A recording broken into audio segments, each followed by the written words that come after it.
எல்லாருக்கும் வணக்கம். ரொம்ப நன்றி உங்களுடைய அன்புக்கு நான் எல்லார் சார்பாகவும் சொல்லிக்கிறேன்.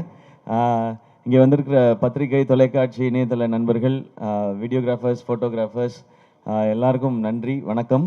அண்ட் அங்கே நின்று எங்களுக்கு இந்த சந்தோஷத்தை கொடுத்துட்ருக்க, அன்பை கொடுத்துட்ருக்க எல்லாருக்கும் ஒரு பெரிய பெரிய நன்றி. அண்ட் என்னோட டீம், இந்த பராசக்தி இவ்வளவு பெரிய ஒரு ஒரு ஃபிலிமாகவும் ஒரு எக்ஸ்பீரியன்ஸாகவும் மாறி இருக்கிறது காரணமான இங்கே இருக்கிற அத்தனை பேருக்கும், இங்கே வர முடியாத அத்தனை பேருக்கும் என்னுடைய நன்றி, வணக்கம். பராசக்தி ஒரு 1960களில் நடந்த ஒரு விஷயத்தை வச்சு அதை சுற்றி ஒரு கதையை அமைச்சிருந்தாங்க சுதா மேம். இந்த படம் பண்ணுறதுக்கு மிக முக்கியமான காரணம் என்ன அப்படின்னு கேட்டிங்கன்னா, இந்த கதை அப்படின்றத தாண்டி ஃபஸ்ட் ரீசன் வந்து சுதாக்குங்கிற மேம் தான். அவங்க தான் ஃபஸ்ட் ரீசன். ஏன்னா அவங்க இந்த படம் பண்ணலான்னு சொல்லும்போது பண்ணலாம், அதுக்கப்புறம் தான் நான் பண்ணலான்னு முடிவு எடுத்துகிட்டு தான் இந்த ஸ்கிரிப்டை படித்தேனே நான். ஏன்னா அவங்க எவ்வளோ மெனக்கெட்டு இருந்தாங்கன்னா, இந்த படத்துக்காக கிட்டத்தட்ட ஒரு 4-5 ஆண்டுகள் இந்த படத்துக்காக அவங்க ஸ்பெண்ட் பண்ணியிருக்காங்க. ஸோ நான் இந்த கதையை தெரிஞ்சுக்கிட்ட பிறகு இதை பற்றின நான் எதுவும் ரிசர்ச் பண்ண வேண்டிய அவசியமே இல்லை. ஏன்னா 4 வருஷம் ஒருத்தனா கிட்டத்தட்ட ஒரு டிகிரியே முடிச்சிருக்காங்க இதில். ஒரு யூஜி பிஜி எல்லாம் முடிச்சிருக்காங்க. ஸோ அவங்க என்ன சொல்கிறாங்களோ அதை செஞ்சால் போதுன்றது தான் இருந்தது. இதில் இந்த படம் பண்ணுறது ஒரு பெரிய சவால் எல்லாருக்குமே. நடிக்கிறதா இருக்கட்டும், இந்த கேரக்டர் ஏற்றுக்கிறதா இருக்கட்டும், ஸோ எல்லோரும் இந்த சவாலுக்கு தயாராக இருந்தோம். மேம்க்குமே இது ரொம்ப சேலஞ்சிங்கான ஒரு விஷயமாக தான் எடுத்து பண்ணியிருக்காங்க.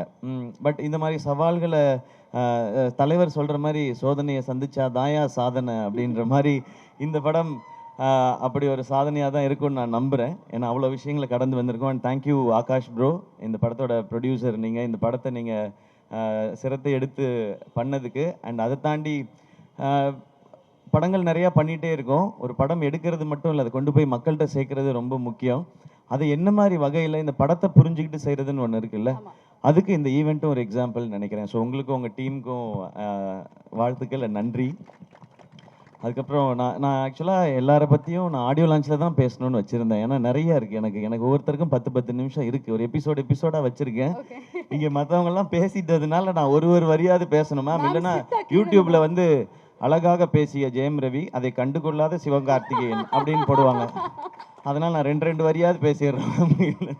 அண்ட் அதர்வா ப்ரோ, இவருக்கு எனக்குமான ஈக்குவேஷன் வந்து சாப்பாட்டில் தான் எங்களுடைய கனெக்ஷனே. அவர் நல்லா ஃபிட்டாக இருக்கார், என்னைய டெசர்ட் சாப்பிட வச்சுருவார். அவரானா அப்புறமா ஒர்க் அவுட் பண்ணிடுவார்னு நினைக்கிறேன். நான் அந்த சந்தோஷத்துலேயே தூங்கிடுவேன். அடுத்த நாள் ஐயோ கொஞ்சம் வெயிட் போட்டுமே அந்த மாதிரி இருக்கும். பட் ஒரு பிரதர் பாண்டிங்குன்றது நீங்கள் படத்தில் பார்க்குறது நடிப்பு இல்லை, உண்மையாக அவருக்கு என் மேலே இருக்கிற கேர், எனக்கு அவர் மேலே இருக்கிற கேர். எனக்கு அவரோட ஒரு ஸ்பெஷல் மொமெண்ட் மட்டும், அவருடைய ஃபஸ்ட்டு ஃபிலிம் ப்ரமோஷன் வந்து நான் இது ஹோஸ்ட் பண்ணும்போது அதுக்கு வந்தார், அப்பாவோட வந்தார். அது எனக்கு ரொம்ப ஒரு மறக்க முடியாத ஒரு எபிசோடு. இன்றைக்கி நான் அவரோட சேர்ந்து இந்த படம் பண்ணுறேன்றது எனக்கு ரொம்ப ஸ்பெஷலாக இருக்குது. அண்ட் மேம், உங்களை பற்றி இதுக்கு மேலே நான் சொல்ல போகிறதில்ல, ஆனால் நிறையா இருக்குது. எபிசோடெல்லாம் வச்சுருக்கேன் நான், அது ஆடியோ லான்ச்சில் பார்த்து. அண்ட் ஸ்ரீலீலா, வெரி ஹாப்பி, உங்களோட first Tamil film. Welcome. Tamil audience உங்களுக்கு தெரியும், இங்கே வந்து ரொம்ப பயங்கரமான பர்ஃபார்மராக இருக்கணும்னு அவசியம் இல்லை, ஆனால் முயற்சி இருக்குன்னா அவங்க தட்டி தூக்கிட்டு வந்து மேலே கொண்டு போய் வச்சுடுவாங்க. அப்படி வந்தவன் தான் நாளா. So welcome. அது இந்த மாதிரி ஒரு படத்தில் இருக்கிறது ரொம்ப சந்தோஷம். கொஞ்சமாக டான்ஸ் வச்சதுக்காக டான்ஸ் மாஸ்டருக்கு நன்றி. உங்கள் ஸ்பீடுக்கு டான்ஸ் வைக்கல இந்த படத்தில், அதில் நான் ரொம்ப ஹாப்பி. அண்ட் ரவி மோகன் சார், தேங்க்யூ, நீங்கள் இதை அக்செப்ட் பண்ணிக்கிட்டதுக்கு இந்த ரோலை. ஒரு ஹீரோ வந்து ஹீரோவாக ஒரு கதை கேட்டு இந்த கதை ஓகே, இந்த கதை இல்லைன்றது டெசிஷன் எடுக்கிறது ரொம்ப ஈஸி. ஆனால் ஹீரோவாக சக்ஸஸ்ஃபுல்லாக இவ்வளோ வருஷம் பண்ணதுக்கப்புறம் வில்லனாக நடிக்கிறதுன்றது அது ரொம்ப ஒரு டஃப்பான ஒரு டெசிஷன் அது. அப்போ அவரை எடுத்து ஓகே சொல்லும்போது நான் நினச்சிக்கிட்டது அதுதான், நீங்கள் படத்தில் தான் வில்லன், எனக்கு நான் காலேஜ்லேருந்து பார்த்த ஹீரோ தான் நீங்கள், அப்படி தான் என் செட்டில் இருக்கணும், இந்த படத்தில் இருக்கணுன்றதான் நான் நினச்சது. அது எப்போவுமே அப்படி தான் நினைப்பேன் சார். அதனால தான் நாங்கள் ரவி மோகன்றது தான் ஃபஸ்ட்டு நேம் இருக்கும். இங்கே இருக்கிறதுலே சீனியர் எங்களுக்கு அவர் தான். நீங்கள் தான் பெரியவங்க நீங்கள் அப்படின்னு சொல்லி தான் நாங்கள் பண்ணுவோம். ஜிவி ப்ரோ, ஜிவியோட 100th ஃபிலிம். நான் இப்போ தான் சொல்லிட்டு இருந்தேன், அம்மா கேட்டாங்க, ஜிவி பிரகாஷ் 100 படம் பண்ணிருச்சுப்பா, சின்ன குழந்தையிலேருந்து மியூசிக் போடுதோ அப்படின்னு இன்னைக்கு காலையில் கேட்டாங்க அந்த விகடன் இன்டர்வியூ பார்த்துட்டு.